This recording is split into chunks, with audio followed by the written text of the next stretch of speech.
alkalinity. Okey, salah satunya adalah chemical parameters ni adalah alkalinity.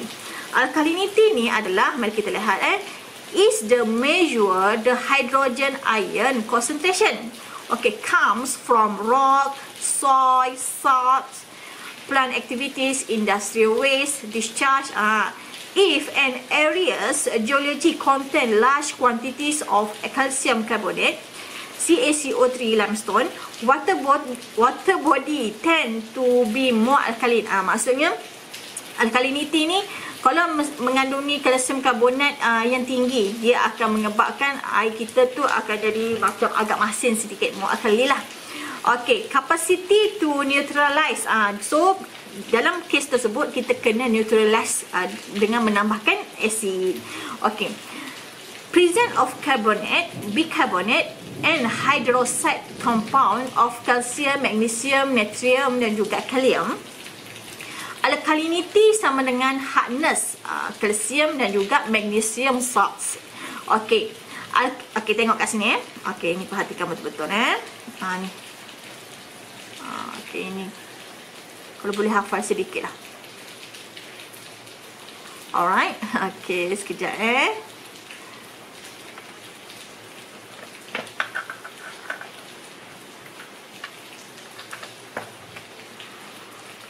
Okey.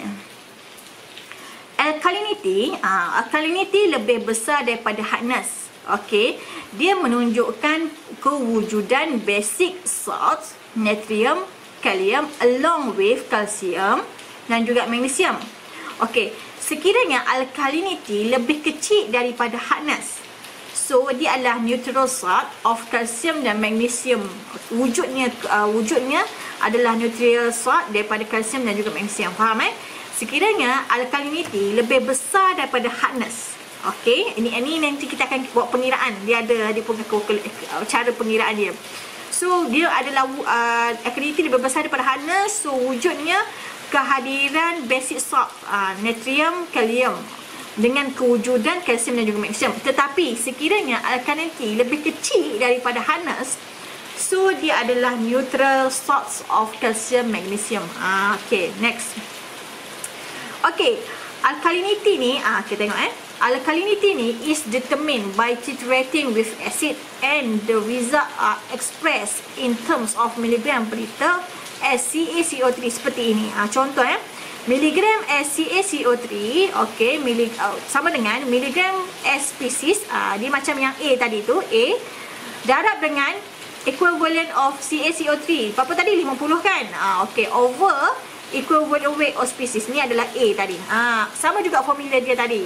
Dengan hardness, lebih kurang je. Sama je. Cuma dia letak ni berbeza sedikit lah. Okay. Cuba lihat kat sini In most water, the only significant contribution are carbonate species and any free H+ and OH. Okay, tengok alkalinity mol over L. Okay, ni formulanya has bicarbonate, carbonate, OH dan juga H+. Okay, tengok where kurungan ini refer to concentration in mol over L. Okay, in most natural water 6 hingga 8 H+ dan OH minus are negligible. Bermaksud sekiranya air itu adalah neutral, pH dia adalah 6 sehingga 8, H+ dan OH minus boleh diabaikan. Okey, ingat ini adalah dia boleh diabaikan. Okey, dia kata lagi alkalinity sama dengan bicarbonate plus carbonate, or it can express as equivalent over liter, EQ over L, S sama juga dengan HCO plus CO3 minus carbonate plus OH minus tolak dengan H+. Ni dia punya formula ni. Okey, sama saja. Okey, ini untuk alkalinity. Okey, so mari kita lihat lagi. Apakah beza di antara alkalinity dan juga hardness? Formula dia sama saja, cuma dia membezakan alkalinity lain, hardness ni lain. Okey, mari kita lihat Alkalinity is a measure of the bases that can neutralize by acid. Bases ni maksudnya alkali lah. Okay. Most alkalinity in water used for aquaculture is a result of bicarbonate dan juga karbonat. Okay. Hardness ni pula measure the divalent salts and is normally found in water used for aquaculture as calcium dan juga magnesium. Boleh. So untuk alkalinity dia lebih kepada untuk aquaculture yang ada kandungannya bikarbonat dan juga karbonat. Tetapi untuk hardness ni pula dia sama juga macam aquaculture tetapi kewujudan kalsium dan juga magnesium. Okey. Alkalinity dan hardness are normally the same concentration. Okay, in water used for aquaculture because kalsium dan juga magnesium ni adalah gabungan dengan bikarbonat dan juga karbonat. However, namun begitu, some water can have high alkalinity and low hardness or low alkalinity and high hardness. Dia boleh berubah-ubah mengikut kepada nilai alkalinity dan juga hardness. Walaupun dia sama saja formulanya tetapi dia berbeza fungsinya berbeza. Okey.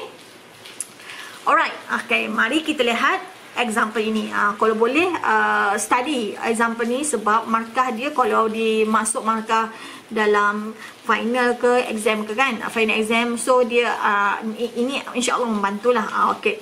So, mari kita lihat a of water having a pH 7.2. 7.2 ni neutral ke tak? Neutral lah. Dia 6 ke 8 kan. Okey. Has following concentration of iron. Ni ada iron dia.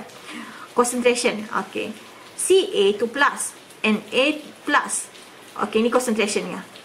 Okey, karbonat. Okey, chloride, magnesium, kalium dan juga SO4. Sulfate asalnya ni. Okey. Calculate the total hardness. Soalan dia tanya. Yang pertama, calculate total hardness A, carbonate hardness B, non-carbonate hardness C, dan juga D, alkalinity. So, you kena kira 4 ni. Total hardness, carbonate hardness, non-carbonate hardness dan juga alkalinity. Okey, so, mari kita kira. Step yang pertama adik-adik, ingat kalau soalan diberikan macam ni, buat terus table. Okay, so you kena buat table begini. Okay, first table ni, mula-mula kat sini you letak iron, kalsium, magnesium, natrium, kalium, okay, bicarbonate, sulfate, chloride. Okay, first ini adalah concentration. Concentration ni adalah soalan berikan. Okay, so ni adalah 40, 10, 11.8, 7, 11, 110, 67.2, 11. Okey. Ini soalan berikan. Soalan berikan. Okey, next. Okey, ini adalah molecular weight. Okey. Ini adalah kalau tak diberikan, you kena refer di dalam periodic table yang saya ajar tadi. Okey, so nilai dia adalah 40.1, 24.3, sampai habis. You kena tahu. Okey, next. N adalah iron value. Cuba tengok ke atas ni. Value dia 2+. So, ni adalah 2. Ni adalah 2+. Ni adalah 2. Ni plus sahaja. So, dia adalah 1. Sampai habis ni. Cuba tengok Okay, next. Equivalent weight. Okay. Equivalent weight, milligram over MEQ. So, macam kita kira tadi lah. Masa awal-awal tadi. Equivalent weight sama dengan okay, mg. Mg ni adalah yang ni. 40.1 bahagikan dengan 2. So, dapatlah 20.05. Sama juga yang ni. 24.3 bahagikan dengan 2. So, dapat dengan yang ni. Okay. Next. Okay. Sampai habislah you kira. Okay. Next. Kolom yang ke E ni pula adalah concentration of MEQ over L. So, ini. Okay. Ini. A. Ni A. Concentration. Okay. Concentration. Bahagikan dengan D yang ni. Ni bahagikan 20.05. So dapat 1.95. Okey, yang ni pula 0.823. Macam mana nak dapat? So 10 ni bahagikan dengan 12.15. Sama juga seperti di bawah ni. Okey, next. Okey.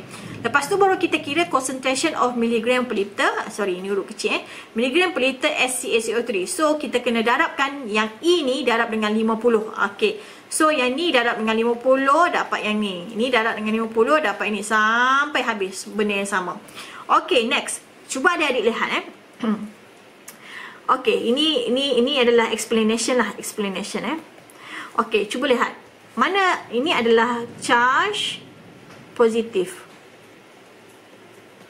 Ini adalah charge negatif, betul? Okey, cuba tengok sini, check the solution. Kalau cation sama dengan anion, so dia adalah betul. Okey, senang je kita nak tahu. So 99.8 sehingga sini ni adalah positif. So you tambah semua ni dapat tak 175.6?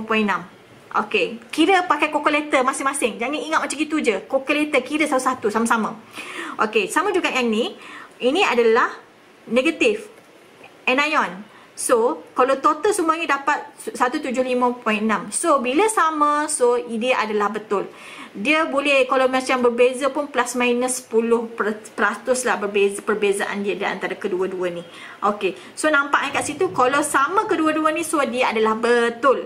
Okey, ataupun plus minus 10%. Boleh, next. Okey, mari set kolom-kolom tadi, adik-adik perasan tak? Kolom-kolom tadi tu adalah daripada formula ni juga. Cuba tengok formula ini Okey, ingat lagi formula ni. Okey, ini adalah kolom yang E tadi. Concentration A bahagi dengan equivalent weight. So ini adalah E, kolom E tadi. Okey, bagi yang ni pula. Okey, ini adalah kolom F yang mana kita darabkan dengan 50 ni. 50 ni.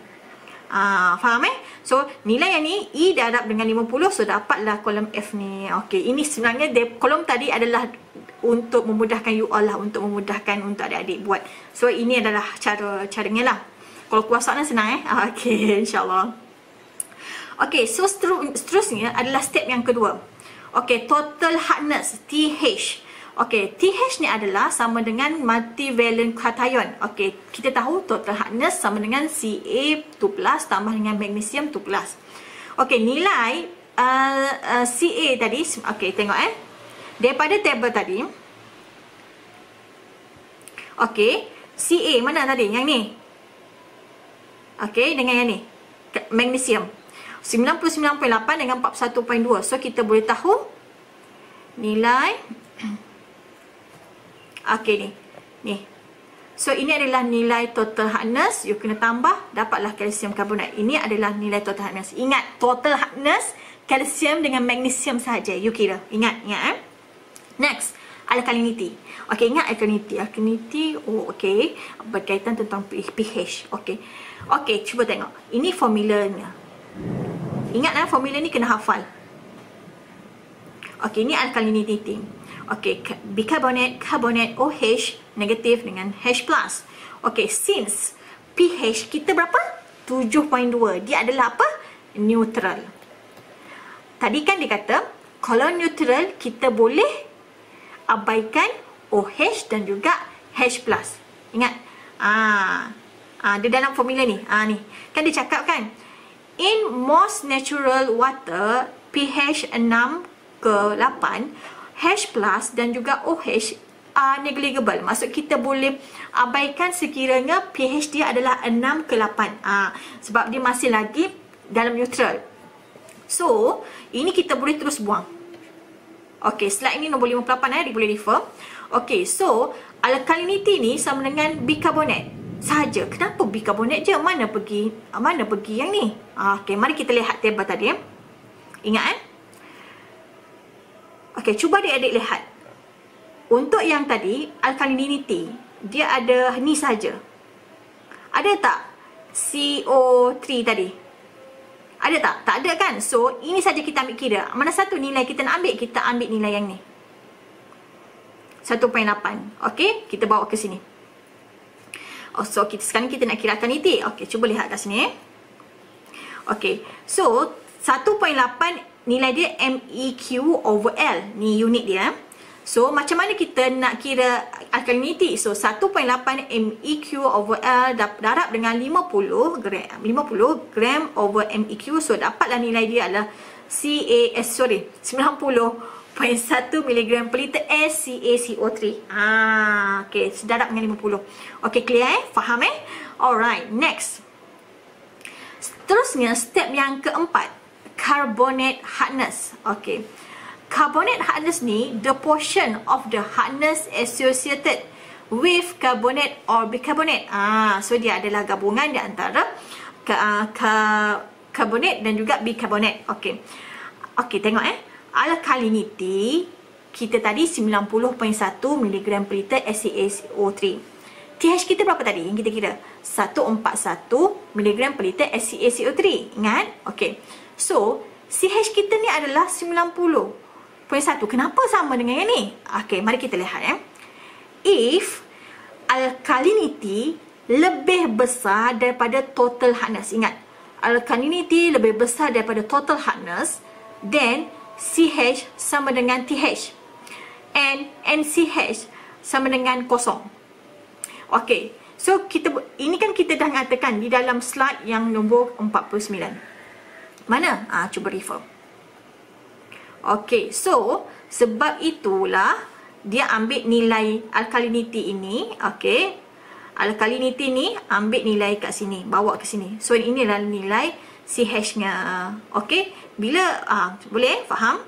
Okay, so seterusnya step yang kelima. Okay, non-carbonate hardness NCH. NCH sama dengan TH tolak CH. TH kita berapa? 141. CH kita ni berapa? So, 90.1.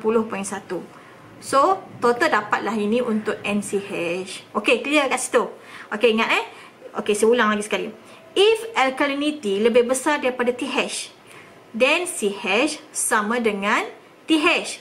Tetapi untuk kes yang ni, okay, untuk kes yang ni, kita ambil nilai, just kejap. If alkalinity lebih besar daripada TH. Okay, cuba tengok alkalinity ni. Alkalinity ni 90. Okay, mari kita dah. Alkalinity 90.1. Okay, besar. Okay, sekarang ni TH kita berapa? 141.1. Okay, dia lebih besar ke lebih kecil? Dia lebih kecil. Bila lebih kecil, so totally alkalinity kita CH ni adalah kita ambil nilai alkalinity. Okay, faham? Okay. Sebab tu kita terus ambil nilai alkalinity. Sebab TH ni lebih besar daripada alkalinity. Dia terbalik gitu. You ingat Okay. NCH ni adalah kosong lah untuk kes yang ni. Tetapi nilai TH lebih besar daripada alkalinity. Sebab tu kita kena kira macam ni. Alright. So, step yang kelima adalah kita kira NCH lah. Sebab kita tak boleh ambil yang ni. Sebab yang ni, kes bagi alkalinity lebih besar daripada TH. Tetapi kes kita sekarang ni, TH lebih besar daripada alkalinity. Boleh? Okay, next. Okay, NCH sama dengan TH tolak CH. Daripada formula yang awal-awal tadi. Okay, so dapatlah nilai ini bagi NCH. Alright? Okay, faham Clear? So, mungkin you adik-adik kena ulang balik. Dan sentiasa buat latihan, so you boleh train yourself lah. Okay, mana tahu keluar dalam final exam. Okay, next. Okay, ini bagi dissolve oxygen. Okay, dissolve oxygen ni apa sebenarnya? Okay, dissolve oxygen ni adalah the amount of oxygen that is present in water. Unit dia adalah miligram per liter. Ni. Okay, or the number of milligram per liter of oxygen dissolved in a liter of the water. So ini adalah dissolved oxygen terlarut di dalam air. Okay, and important ini adalah untuk yang parameter ni adalah penting untuk kita menilai kualiti air tersebut. Sebab dia adalah mempengaruhi kewujudan organism di dalam air. Macam tu. Okay, so decrease DO. Okay, decrease DO yang rendah. Okay. Bila DO rendah, air itu akan panas. Dia adalah air itu panas. The increased molecular weight activity of the warm water push the oxygen molecules out of the space between the moving water molecule. Okey, sebab bila contoh perasan tak kita masak air, bila kita masak air ada nampak bubble. Ya. Air semakin panas, dia keluar bubble tu, automatically air dalam tu tak ada oksigen, kuranglah oksigen. Dia lama-lama dia akan naik kan, nampak kan, perasan kan? Macam itulah dia akan menyebabkan berlaku pengurangan oksigen tersebut disebabkan oleh pertambahan kepanasan air tersebut. Alright. Mungkin sebab kita panaskan ataupun kena cahaya matahari dan sebagainya kan, gunung berapi ke panas sangat dia terus keluar kan. Air yang bergerak tu panas. Okey. Dan juga dissolve oksigen yang rendah ni juga boleh menunjukkan too many bacteria dan juga an excess amount of biological oxygen demand. Okay, next. Ia juga salah satu daripada because of fertilizer run off from farm, field dan laut. Okay, contoh ini adalah hujan. Hujan turun kat pokok-pokok ni lah. Pokok ni kita baru letak baja. Ni pokok, ni sungai. Okey, ni sungai river. Okey, pokok ni tiba-tiba hujan. Pakcik Ali ni baru letak baja semak pagi tadi. Lepas tu terus air ni terus mengerap masuk ke sungai. Bila masuk ke sungai, dia automatically kandungan oksigen dia berubah juga. Okey, turun. Kenapa kandungan oksigen berubah? Okey, kita tengok. Okey, ini adalah baja. Baja ini memberikan booster kepada kehidupan untuk lebih banyak population dia kan. Maksudnya lebih kuat, lebih menambahkan grow dia kan. Okey. So bila masuk ke sini pun ada tumbuhan lain. Bila tumbuhan lain, tumbuhlah alga dan sebagainya. Bila banyak sangat alga dan sebagainya, dia akan berlakunya proses untuk ambil oksigen tu banyak di dalam air, dalam sungai. So sebab automatically kandungan oksigen di dalam air itu semakin berkurangan. Sekiranya ini tidak adalah air yang tempat bertakung, lagi-lagi tempat air bertakung. Sebab tu kalau you perasan pergi ke UTHM Induk, dia ada satu tasik dia tu air dia percikan yang atas tu kan. Sebab tu dia nak oksigen tu macam bila dah macam gitu dia akan air tu bergerak. Bila ada pergerakan menyebabkan oksigen tu boleh absorb. Macam gitu. So sebab tu juga salah satu tanah air berbau dan sebagainya lah.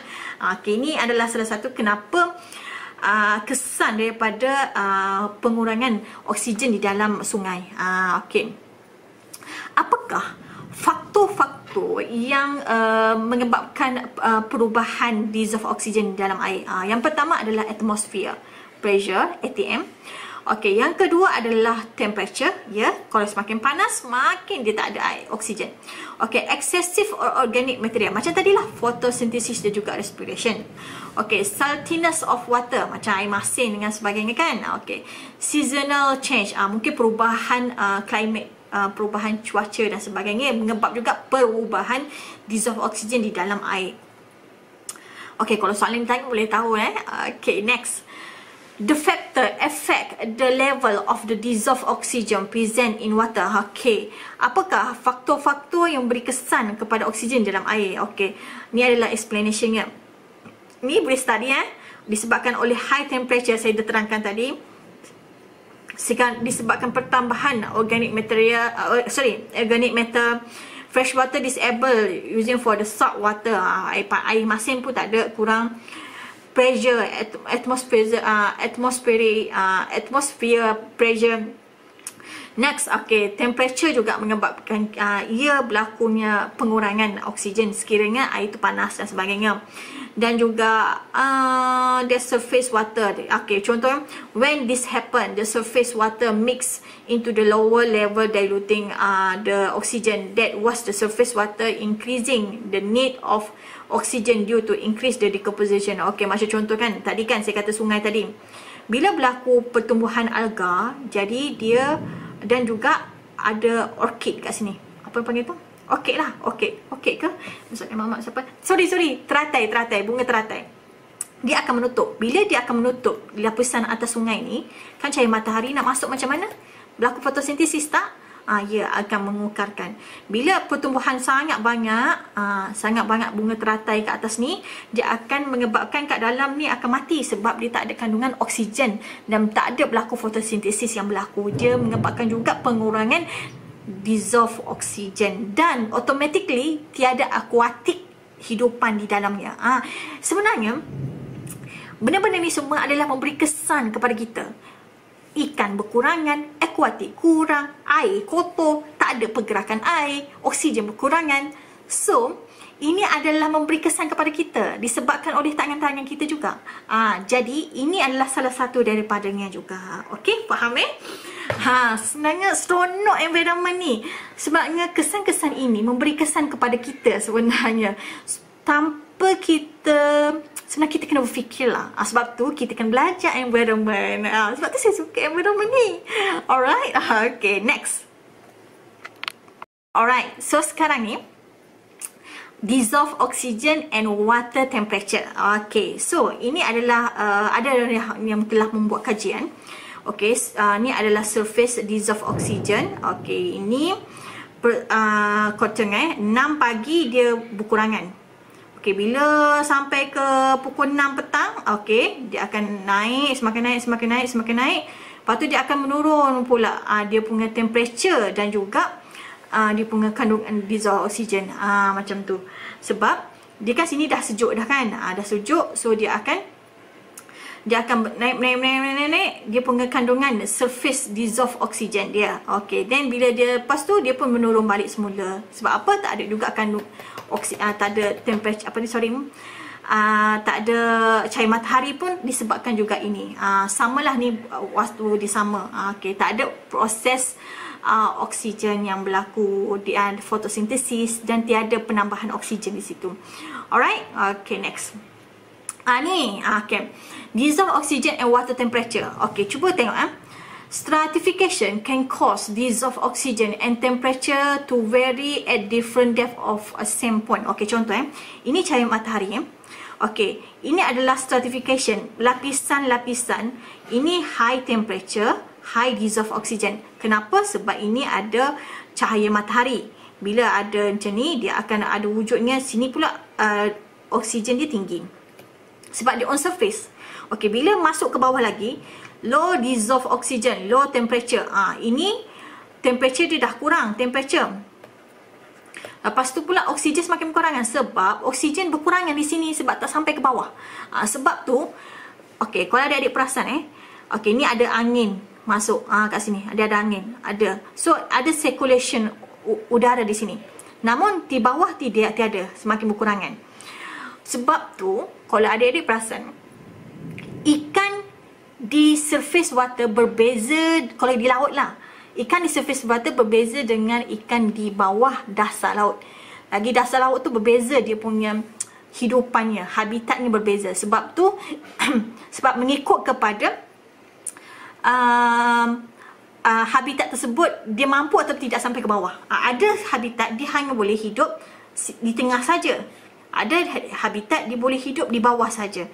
Ini adalah perbezaan habitat yang Tuhan jadikan yang sesuai mengikut kepada depth, kedalaman. Macam tu. Ini dipanggil stratification. Alright, faham Nanti kalau sama PhD mungkin you all boleh pergi ke marine, kat UMT kan. UMT lebih kepada marine. So mungkin you boleh check apa hidupan yang wujud 1 kilometer bawah laut. Bolehlah pergi menyelam kat dalam tu Okey. Okey, jangan lupa ajak saya sekali. Okey. So, ini apa dalam DO ni, apa yang kita gunakan? Ini adalah DO meter, ini adalah portable. Okey, ini adalah benchtop DO meter. Ni kena pakai plug-in lah, kena pakai supply, pakai pakai elektrik. Okey, next. Okay, range of tolerance of DO in fish. So, ini adalah kandungan DO yang sesuai lah. Okay, sekiranya kurang daripada 3, too low for fish population. Dia tak sesuai untuk ikan, kehidupan ikan. 3 hingga 5, okay, range of tolerance stressful condition. Dia semakin kurang juga. Okay, 6 ni supports spawning. Ni okay. Ni 6. 7 ni grow activities ni okay. Tapi dah 9 support abundant fish. Ni kalau 9 ppm ni maksud kandungan oksigen tu banyak. So dia sangat sesuai untuk kita buat population ikan lah. Alright. Okay, next biochemical oxygen demand, BOD. Okay. Apa ni BOD ni sebenarnya? Okay, BOD ni adalah is the amount of dissolved oxygen needed by aerobic biological organism in a body of water to break down organic material present in a given water sample at certain temperature over the specific time period. Maksudnya oksigen yang digunakan pada biological organism di dalam air tersebut dan pada certain temperature iaitu 20 darjah Celsius pada masa yang spesifik iaitu 5 hari. Okay, for this case. Okay, standard dah 5 day. Bermaksud dia ada 3 benda. Yang pertama, dia adalah dissolved oxygen yang diperlukan oleh organism. Okay, diperlukan oleh aerobic biological organism. Yang kedua, water sample at certain temperature iaitu 20 darjah Celsius. Yang ketiga, dia adalah specific temperature, dia punya eksperimen adalah specific time period iaitu 5 hari. Okay, boleh? It is widely used as an indication of the organic quality of water. Dia akan mengebakkan kita boleh check organic quality of water. Cuba saya cakap tadi kan, untuk kes ni BOD kita buat 5 hari dalam 20 degree CE. Alright, next. Okay, BOD ni as microorganism decompose through respiration organic matter, they use up all the available water. Dia akan menggunakan oksigen yang telah diberikan. BOD is amount of oxygen required to decay a certain amount of organic. Dia akan menggunakan untuk certain amount of organic material. Okay, ini adalah formulanya. Boleh study, boleh hafal. Okay, ini pula the definition is 1 mg of BOD will after uptake the bacteria decrease of DO level by 1 mg per liter. Maksudnya ni 1 mg per liter BOD akan uptake by bacteria, dia akan berkurangkan nilai DO yang ni. Tak apa, nanti kita tengok contohnya contoh DO ni. Contoh kalau BOD rendah, DO meninggi. Dia akan DO rendah, BOD tinggi. Bila BOD rendah, DO tinggi. Dia berbeza tu. Okey. Untuk BOD ni kita biasanya sepanjang 5 hari. Okey, ini adalah formula yang mana adik-adik kena hafal formula ni. Okey, kena hafal lah formula ni sebab nanti nak masuk exam kan. So kena hafal formula ini. Alright, okey. So, kita pergi ke example. Okey, sebab formula tadi kita gunakan terus supaya you familiar dengan formula tadi. Okey, a BOD measurement is to carry out for wastewater sample. The wastewater sample insert to BOD bottle is 4 ml. Okey, tengok 4 ml. Wastewater sample insert to BOD bottle is 4 ml. The 300 ml BOD bottle will be filled with dilution water. Calculate the BOD5 for the wastewater using the given data. Concentration of DO dia adalah D yang pertama 7.5 mg per liter. Okey. Pada hari kelima dia adalah 6.2 mg per liter. Alright, boleh? Faham So, mari kita lihat. Okey. Okey. So, solution ni macam mana? BOD 5, okey, formula dia. Ni adalah formula dia, faham? Okey, D1 kita apa? D1 adalah Day1. Day1 kita adalah berapa? 7.5. So, 7.5 tolak dengan Day2, 6.2 ni. Day2 pula dah. Dia punya hari yang kelima lah, okey. 6.2. Bahagikan dengan P. P ni adalah dilution factor. Cuba tengok kat sini. The wastewater sample insert to BOD bottle is 4 mil. Dia masukkan dalam botol BOD itu 4 mil. Botol BOD dia adalah 300 mil. So, P ni sama dengan 4 sampel bahagikan dengan botol BOD itu 300. So, ini dia punya ni. So, dapatlah 97.5 unit ya miligram per liter. Okey? Faham kat situ? So, ini adalah nilai BOD-nya. Okey, faham Boleh? Alright. So, mari kita lihat seterusnya. Example yang kelima. Okey, mari kita lihat The BOD of wastewater sample is estimate 180 mg per liter. Ni BOD dia. Estimate. Okey, estimate lah anggaran.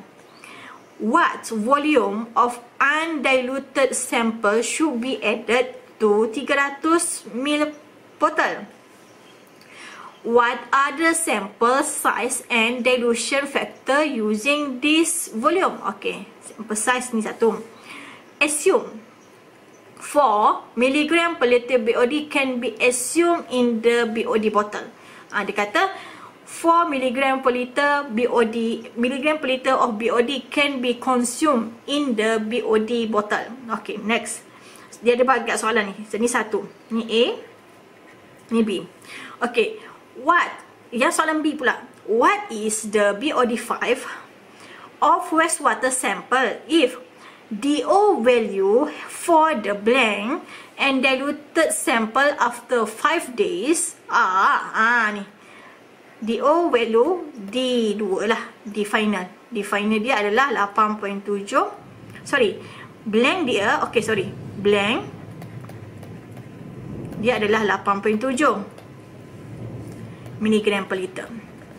Dan juga DO final dia adalah 4.2 miligram per liter. Alright.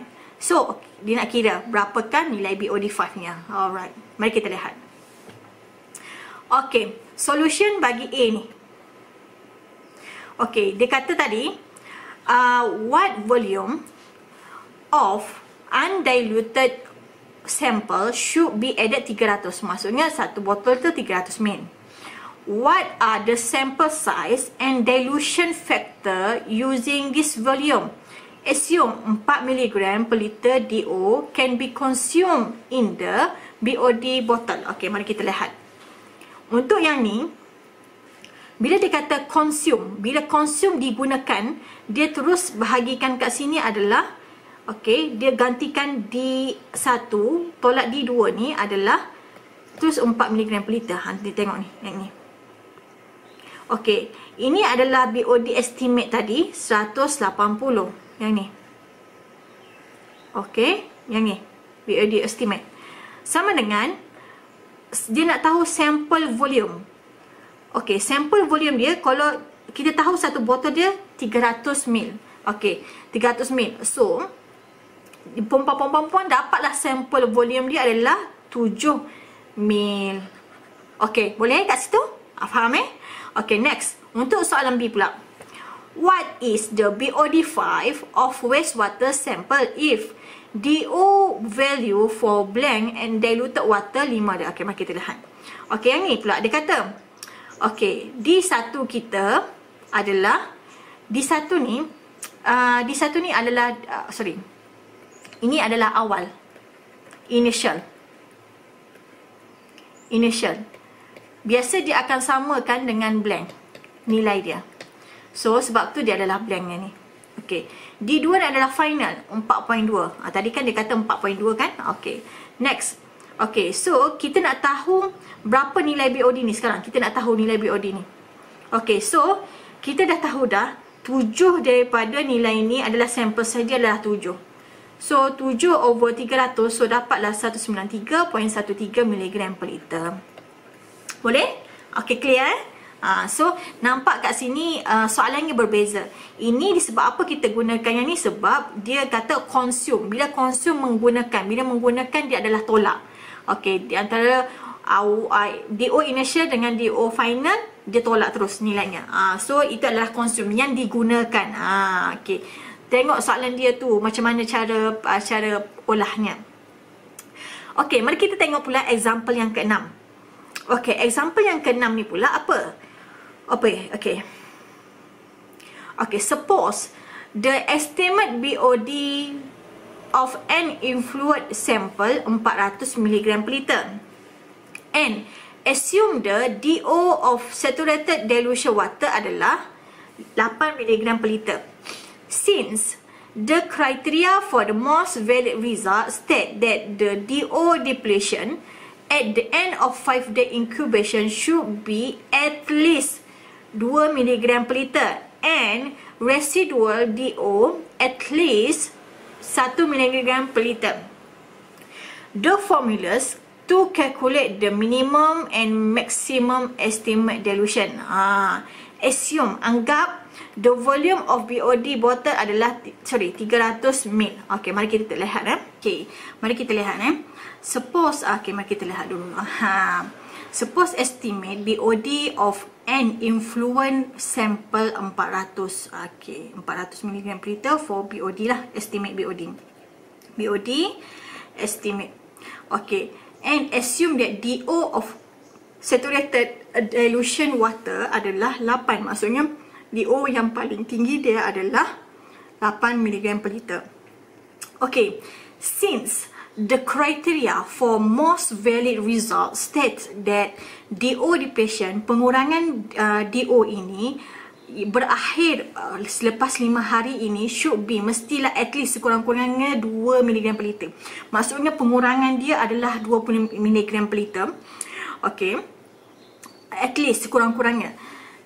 And residual of DO at least, maksudnya dan DO yang telah digunakan at least 1 mg per liter. The formulas to calculate the minimum. Minimum ni soalan dia adalah untuk yang ni, untuk yang DO depletion at least 2 mg per liter and maximum estimate dilution. Ini pula berdasarkan yang ni, residual DO 1 mg per liter. Assume the volume of BOD's bottle is 300 ml. Okay, mari sekarang ni kita kira minimum dulu. Okay, terus ini dia kata solution DO, ni solution dia DO depletion 2 mg per liter, seperti soalan yang mengatakan.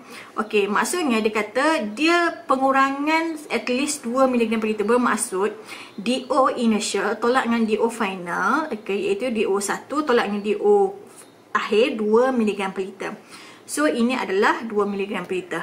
Ni. Yang ni pula adalah BOD estimate dia. Berapa tadi? 400 mg per liter. Sama dengan, so kita nak tahu berapakah minimum and maximum estimate dilution. Berapakah nilai dilution dia? Estimate dilution dia, maksudnya sample volume dia lah. Ni. Okey, ni P ni. P sama dengan sample volume over 300. Sebab dia kata assume 300 ml kan. So perempuan-perempuan dapatlah nilai sample volume dia adalah 1.5 ml bagi minimum punya. Okay, next. Ini pula pengiraan bagi solution residual yang digunakan, DO yang digunakan at least 1 mg per liter. Maksudnya residual DO at least 1 mg per liter. Bermaksud ini adalah DO final. Residual yang telah digunakan akhirnya adalah 1 mg per liter. So, tadi dia kata 8 mg per liter adalah saturated, yang penuh, DO yang saturated dengan water. Sorry, saturated dengan oksigen, dia adalah 8. So, dimasukkan sini adalah 8 mg per liter tolak dengan 1 yang telah menyatakan kat sini. Residual yang telah digunakan at least sekurang-kurangnya akhir sekali DO final adalah 1 mg per liter. So, sini adalah nilainya adalah 7. So, sekarang ni kita nak tahu sampel volumenya berapa. Bagi kes yang ni, maksimum ni. So, tuan-tuan dapatlah sampel volume bagi maksimum. Maksimum adalah 5.25. Okey, ini sampel volume bagi maksimum. Ini sampel volume bagi minimum. Alright? Okey, next. Kita pergi ke seterusnya. Okey, ini adalah question 4. Okey, ya adik-adik kena buat calculation ni. Okey, pengenaan ni adik-adik jadikan sebagai kerja rumah. Question yang keempat. Okey, boleh baca yang ni dan boleh baca ni. Okey, saya baca dah sedikit 200 ml of river water sample was collected. Okey. 2 ml of river water diluted to 1 liter. Aerated and seeded. Okey, aerated dan telah dibenihkan lah. Maksudnya kita letak nutrien. The dilution oxygen contain 7.8 mg per liter initially. So DO apa? Okay. After 5 days, the dilution, the dissolved oxygen content has dropped to 5.9. So ni DO apa? Okay. Estimate the BOD5 of this river water ada. Berapakah DO5 for this river water? Simple je ni, mudah je. So boleh cari macam mana cara penyelesaian bagi soalan ini. Ini juga sama. Okay, question yang kelima. A series of dilution were prepared in 300 ml BOD bottle using raw sewage and distilled water. The initial DO and DO after 5 days are shown in below table. Calculate the average DO BOD5 of this sample. So, adik-adik kirakan berapa nilai initial, berapa nilai average BOD bagi botol 1, 2, 3, 4. Okay, next. Okay, ni adalah question yang ke-6, soalan yang ke-6. Okay, soalan dia 4 ml of wastewater sample was diluted in the 600 ml of BOD bottle. The initial dissolved oxygen content was 8.4 mg per liter. After 5 days, the dissolved oxygen content had dropped 5 days after 5 hari, DO oxygen content dia jatuh kepada 5.2 mg per liter. Determine the BOD5 for this wastewater. Sama juga yang ni. Okay, hati-hati tengok soalan tu tik ke apa kan. Alright, next question ke-7. An influence sample have estimate BOD adalah 650 mg per liter. And DO of saturated dilution water adalah 7.5. Okay, maksudnya initial. The criteria for most valid results state that DO depletion, ingat DO depletion at the end of 5-day incubation should be at least 2 mg per liter and the residual DO at least 1 mg per liter. Calculate the minimum and maximum sample needed for dilution for the 300 ml volume. Okay, sama juga contoh tadi. So tahu dah cara macam mana kita kena cari minimum dan juga maksimum bagi kita nak tahu dia punya dilution sample dilution yang kita perlukan. Alright. Okey, video ini menerangkan berkaitan tentang BOD. So, adik-adik boleh tengok dan tahu macam mana cara kita nak buat eksperimen. Okey semua, mari kita lihat ya.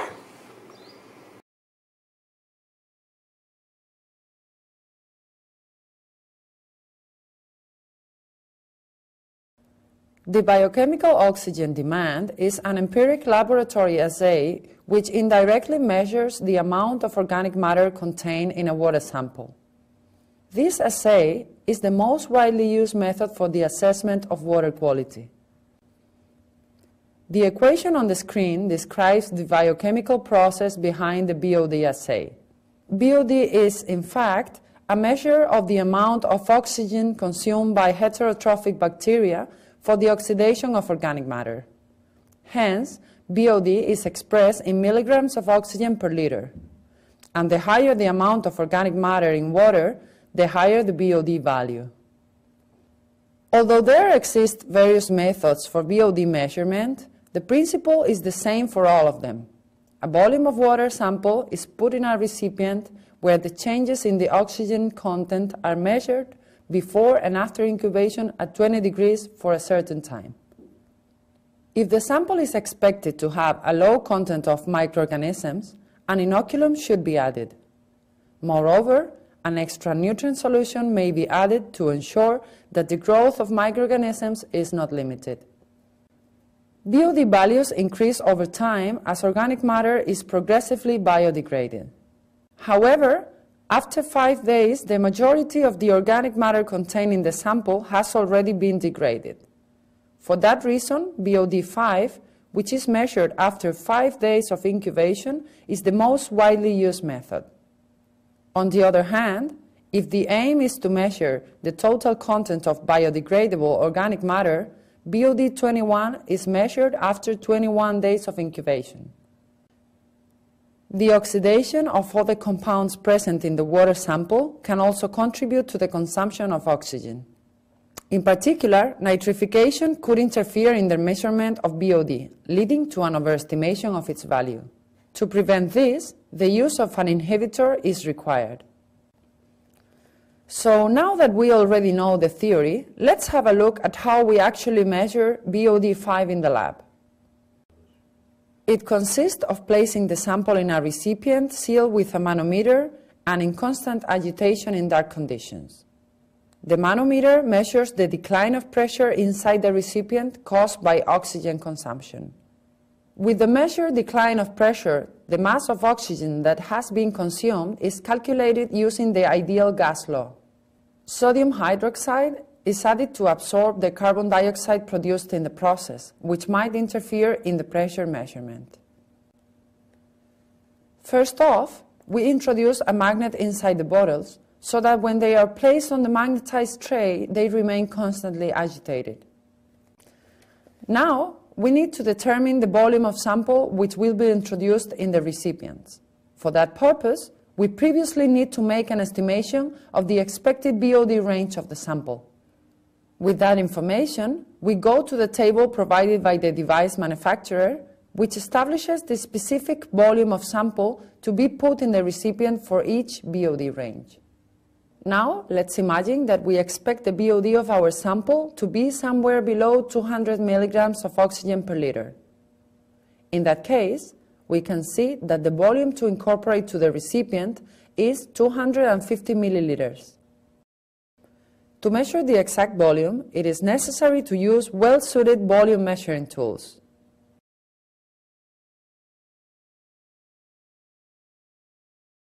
Once the volume is measured, we must introduce it into the recipients.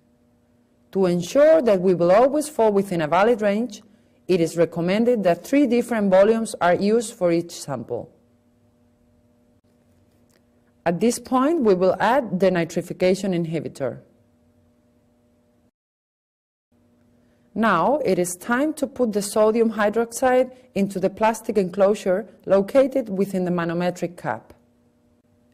Next, we can proceed to firmly close the bottles to guarantee an airtight environment inside. After that, we make sure all manometric caps are reset to start measuring from afresh. Once that's done, we introduce all recipients containing our samples in the magnetized tray, which is already located inside the incubator at 20 degrees Celsius in dark conditions. After 5 days in the incubator, it is time to take the measurements of the manometric caps. If the value is out of range, no value will be displayed. Once the values of the manometric caps have been noted down, one more step is needed to get the final BOD5 value. To that end, we will use the following equation, where the term factor appearing in the formula corresponds to the figure obtained from the standard table for our specific sample volume. In our case, we have used a sample volume of 250 milliliters, since we estimated that our BOD value would not exceed 200 milligrams of oxygen per liter. Then, as you can see in the table, the value of the factor to be used is 5. Now, we proceed to multiply this factor by the value of the manometric cap display, which is 25. With that, we obtain a final BOD5 value of 125 milligrams of oxygen per liter. With that, we reach the end of this first video tutorial. Thank you for your attention and hope to see you in the next video of this series.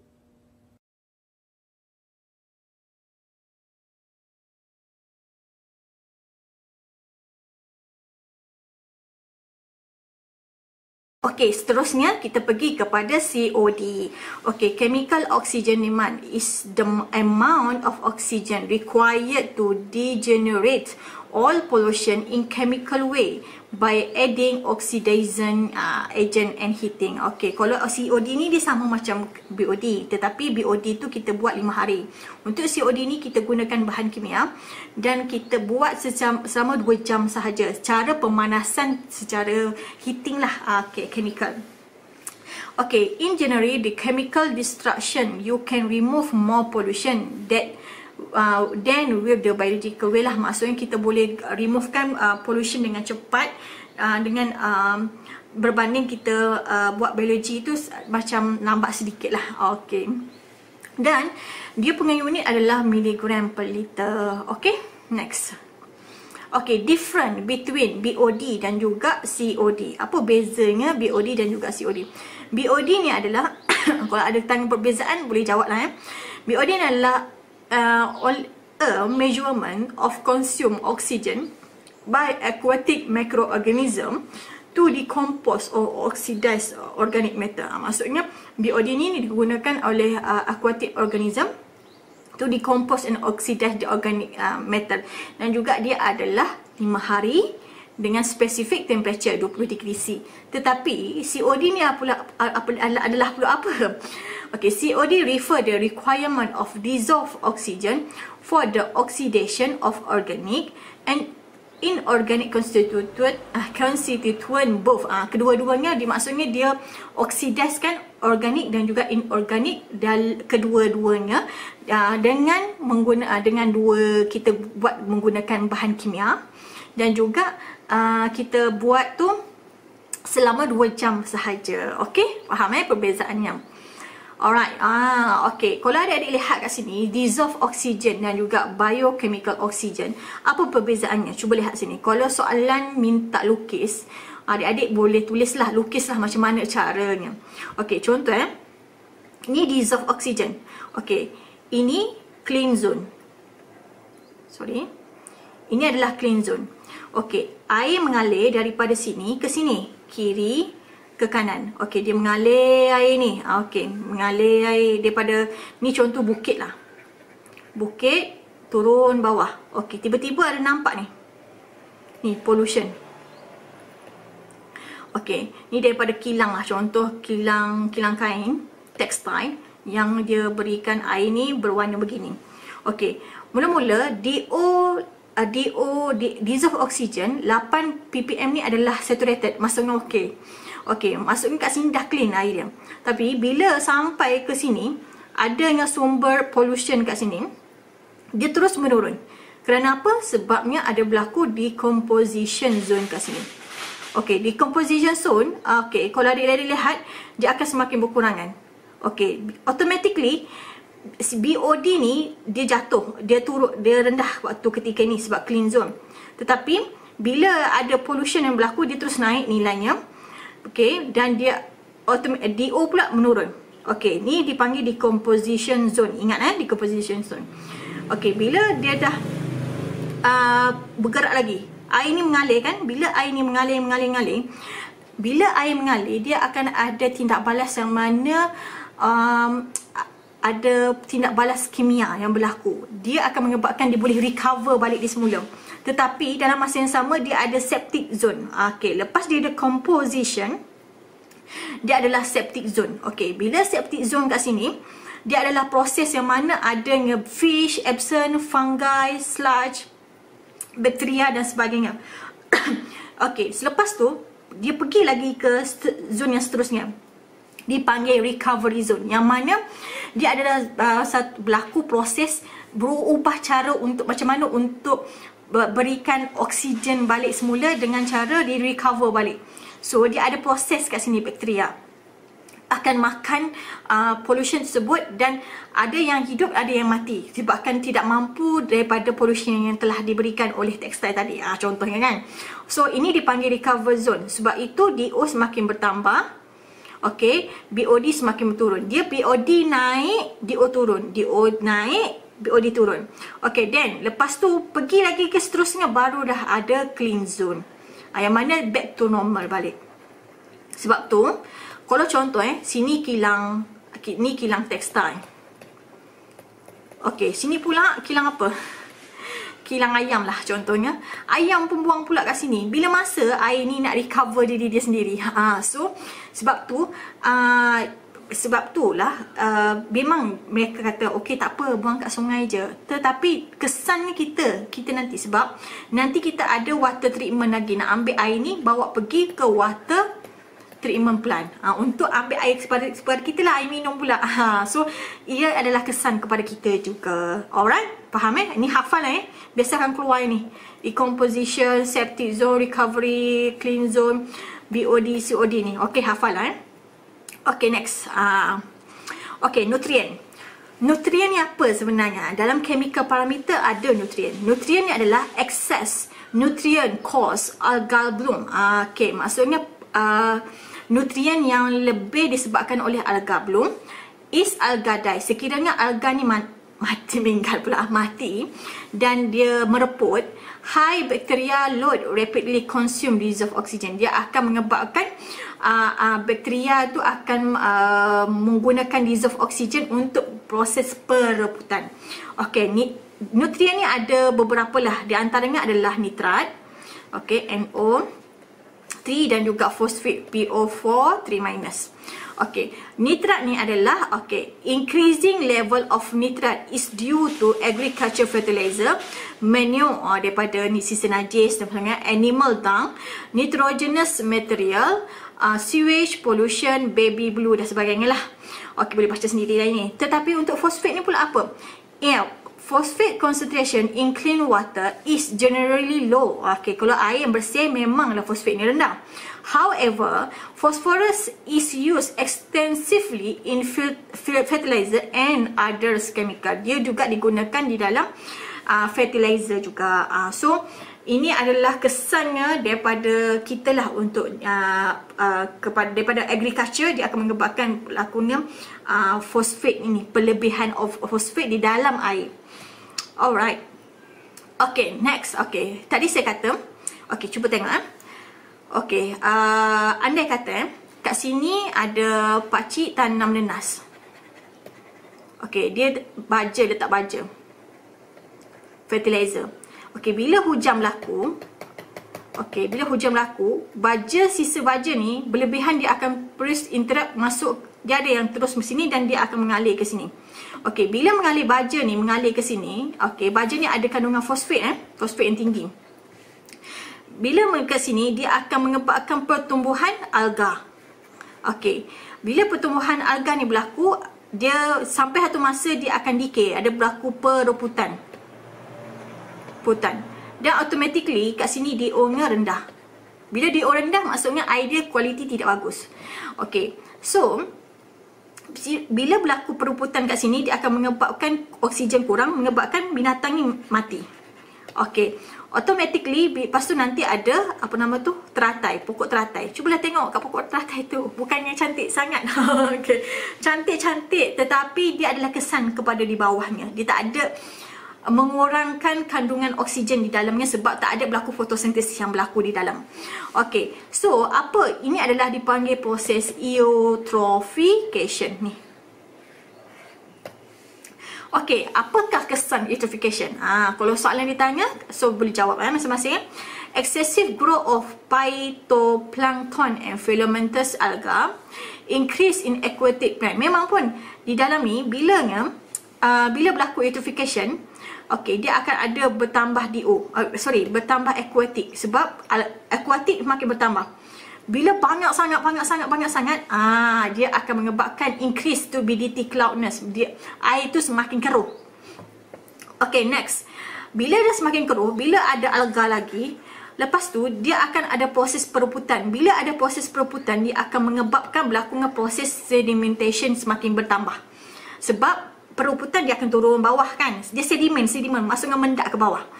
Okay, next. Development and anoxic condition bermaksud kekurangan oksigen disebabkan banyak sangat aquatic, banyak sangat decay, banyak sangat bakteria, dia akan menyebabkan kekurangan dissolved oxygen. Dan seterusnya, decrease in species diversity. Memang diversity semakin berkurangan lah. Organism semakin berkurangan disebabkan jangka masa yang panjang dia akan semakin berkurangan. Next, increase increase in the frequency of alga bloom, causing a dearth of oxygen and change in fish species composition. Dia akan menyebabkan pertumbuhan alga yang banyak dan menyebabkan pengurangan oksigen, automatically perubahan habitat ikan di dalam tersebut, di dalam air tersebut. Okay, alright, faham Okay, G. Okay, G adalah metal. Okay, metal ni, okay, salah satunya adalah iron lah. Iron ni, okay, one of the earth most plentiful resource. Maksudnya adalah sesuatu yang penting dan banyak juga di dalam muka bumi ini. High iron cause brown or yellow staining of laundry, household fixtures. Metallic taste, offensive odor, poor. Okay, dia akan menyebabkan juga berlakunya dia punya apa ni, bau juga menyebabkan air itu berbeza baunya, dan juga ni juga iron bakteria. Dia juga menyebabkan iron bakteria ni galak dengan growth, dengan pertumbuhan bakteria yang bagi yang makan iron tersebut lah. Tetapi acceptable limit bagi iron ni adalah 0.3 mg per liter. Ni sikit sangat. Okey, tadi kiranya berbahayalah bagi iron ni adalah sesuatu yang bahaya. So kita boleh kita boleh measure juga di dalam air. Okey, selain daripada tu adalah fluoride. Okey, fluoride ni adalah occur naturally, dia akan berlaku secara natural. Long term consumption above permissible level can cause sekiranya banyak sangat kan, dental fluorosis, molting and teeth. Ini fluoride ni biasa digunakan masa dalam industri pergigian. Acceptable limit dia adalah 1 mg per liter, maksimum ada 1.5, sikit sangat. Sikit sangat So, cara untuk kontrolkan fluoride bila banyak di dalam air ni adalah defluoridification, mixing fluoride free water, ataupun kita intake the vitamin C, D dan juga kalsium. Sama juga kita lah, kalau kita kurang fluoride di dalam sebabkan biasanya fluoride saya dia untuk mengelakkan daripada peruputan gigi kan. So, ni adalah dia punya cara-caranya untuk mengatasi masalah tersebut. Okey, arsenik. Arsenik ni sangat berbahaya lah. Okey, biasanya berlaku di groundwater. Air pergigi tu kena check arsenik dia berapa. Okey, industrial waste, agriculture, insecticide, maksudnya pesticide dan apa-apa saja yang beracun, ini juga memberikan bahayalah kepada manusia. High arsenic cause various type of dermatological lesion, muscular weakness, kita punya otot pun lemah, paralysis, dia akan menyebabkan paralysis dan juga masalah-masalah lain seperti kanser jantung dan sebagainya. Acceptable limit adalah 0.05 mg per liter. Okay, next, heavy metal. Heavy metal ni pula adalah present as mineral in soil and rock of earth. Okay, human activity ni disebabkan daripada human activity, daripada lead and nickel. Biasanya textile menggunakan copper juga, fotografi, silver, steel production, iron. Ini adalah heavy metal yang digunakan industri tersebut. Okay, next. Color water. Okay, color water, sekiranya air itu berwarna hijau ataupun biru, usually caused by corrosion of the copper plumbing. Okay, tetapi sekiranya air itu berwarna hitam ataupun dark brown water, biasanya disebabkan oleh manganese in water or pipe sediment. Okay. Next adalah brown, red, orange or yellow water. Usually caused by iron rust. Disebabkan kehadiran iron tersebut. Next adalah milky white or cloudy wet water, usually caused by tiny air bubbles. If your water is white, fill a clear glass with water and set into the counter. If the water starts to clear at the bottom of the glass first, the cloudy or white appearance is trapped water, trapped air. So dia adalah sesuatu yang kita kena, ini adalah air-air yang color kita boleh tahu daripada physically nampak. Okay, ini adalah kenapa air ni warna brown, disebabkan oleh iron dust. Contoh, okay, kalau kita tengok sungai. Kalau sungai, tempat tepi dia adalah pembalakan. Okey, contoh Lepas tu air sungai dia warna coklat. Warna coklat. Okey, warna macam teh tarik macam gitu kan.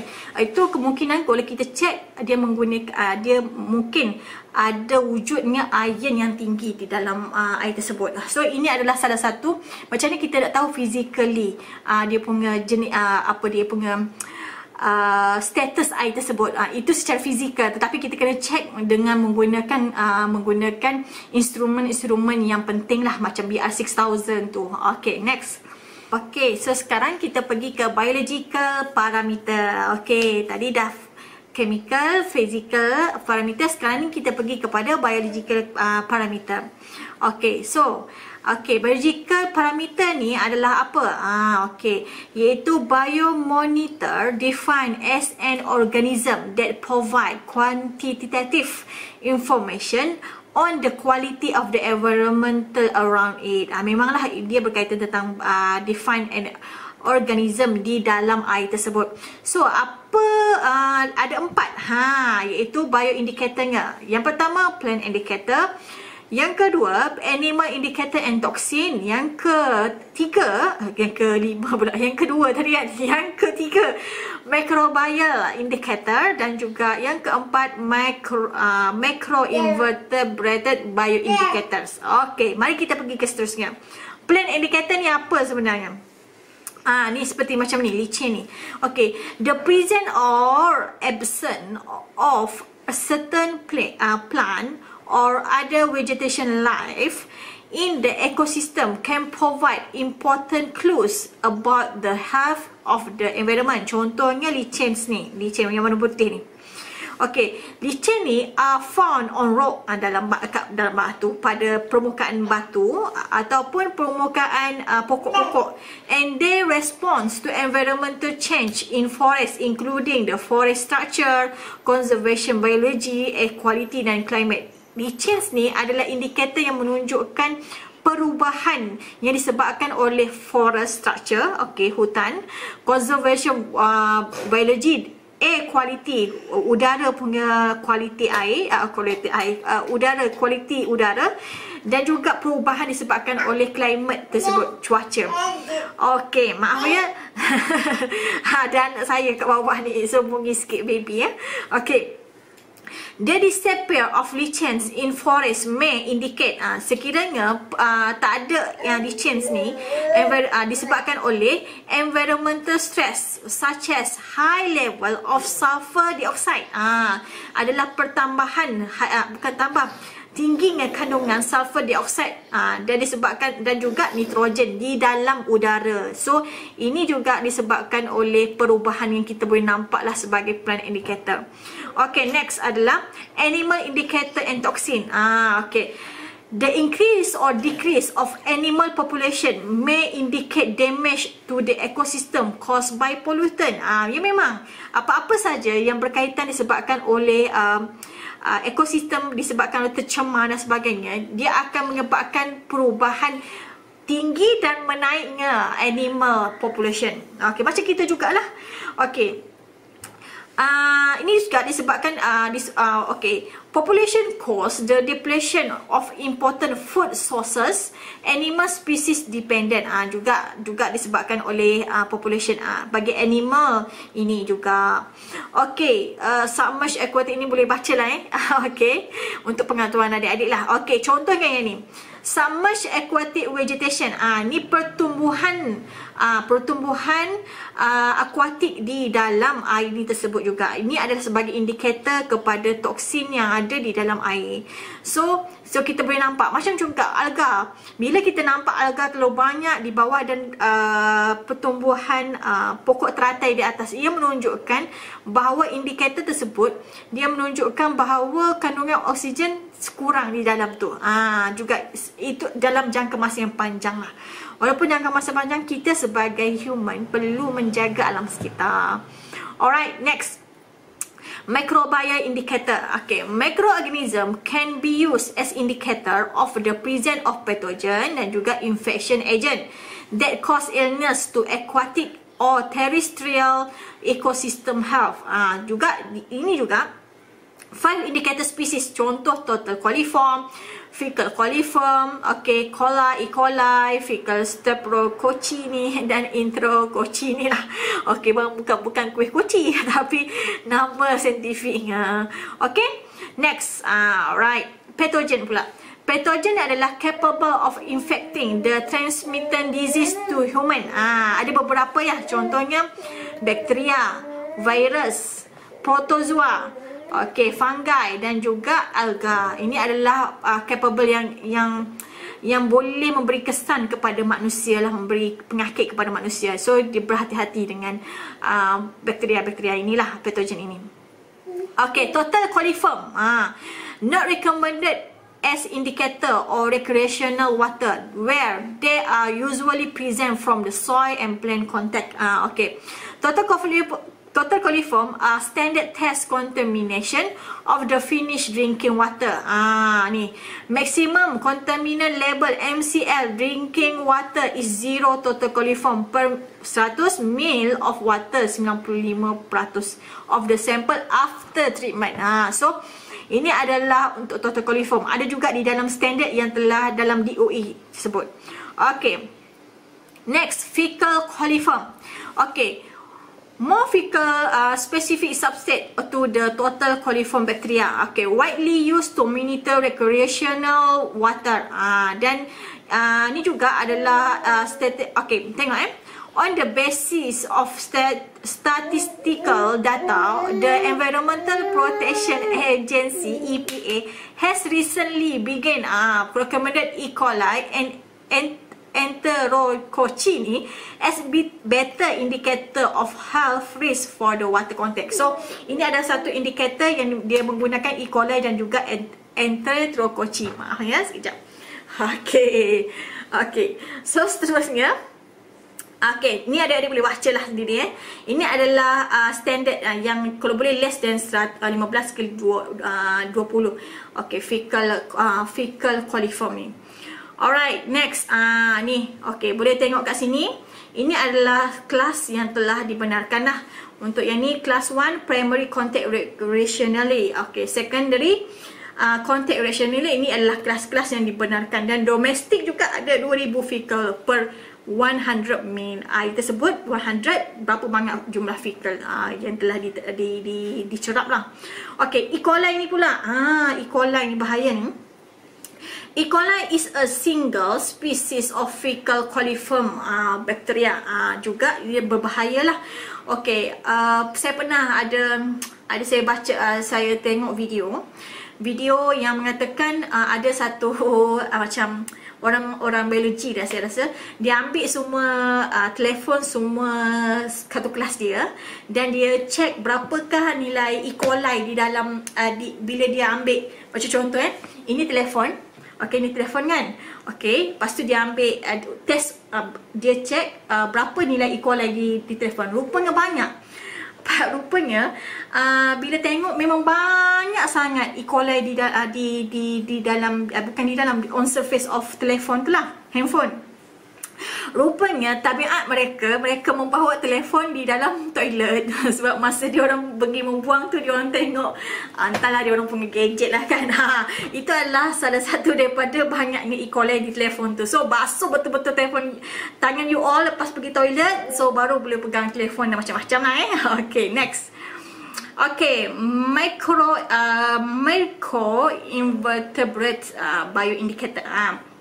Ini adalah useful, useful and convenient indicator of the ecological health of or water body or river lah. Ini adalah satu indikator dalam ecological health lah. Okay, so ini adalah the basic principle behind the study of sebenarnya sini adalah macro ni, silap ni. Macro. Okay, macroinvertebrates is that some are more sensitive to pollution than others. So it adalah sesuatu pollution yang memberikan memberi kesan kepada organism yang sensitif. Okey, boleh baca kat sini. Okey, contohnya ni. Okey, reef beetle, okey, apa ni, gill snail dan sebagainya. Okey. Dia adalah sesuatu yang panggil apa, aquatic, bukan aquatic jugalah, dia adalah bioindikator yang benda yang kecil-kecil yang memberi kesan lah sensitif. Macam contoh, mungkin binatang ni tak sesuai di kawasan yang kotor ataupun menggunakan banyak ada tempat. Binatang-binatang yang kecil-kecil ni kan dia sensitif, kecil, dan dia sesuai mengikut kepada habitat yang sesuai untuk mereka, situasi sebenarnya. Kalau berubahnya cuaca dan sebagainya, biasanya contoh cuaca di tempat habitatnya adalah 30, so 30 darjah Celsius, tetapi bila perubahan klimat 40 darjah Celsius tiba-tiba, ini tidak sesuai sebab ini adalah binatang yang sensitif, lagi-lagi yang kecil-kecil macam ini. Okey, next, toxic inorganic element and radical. Ni boleh adik-adik baca. Apa example-nya? Arsenic, mercury, cadmium. Disebabkan oleh plumbing, industrial waste dan sebagainya. Dia akan menyebabkan thyroid disorder dan juga kanser lah. Next, compound of VOC dan sebagainya. Ini yang boleh baca lah. Next, ini adalah physical, chemical, biological, radiological characteristic of waste of water di dalam ni. So ini adalah dia punya parameternya. So adik-adik boleh study. Ini adalah slide yang terakhir. So boleh study untuk chapter ini. Dia agak banyak tetapi dia boleh membantu adik-adik untuk lebih faham lah. Dan ini juga akan masuk ke dalam final insyaAllah. So boleh study untuk yang sebelum-sebelum ni. So jumpa lagi pada masa akan datang. Terima kasih semua. Assalamualaikum. Bye. Bye.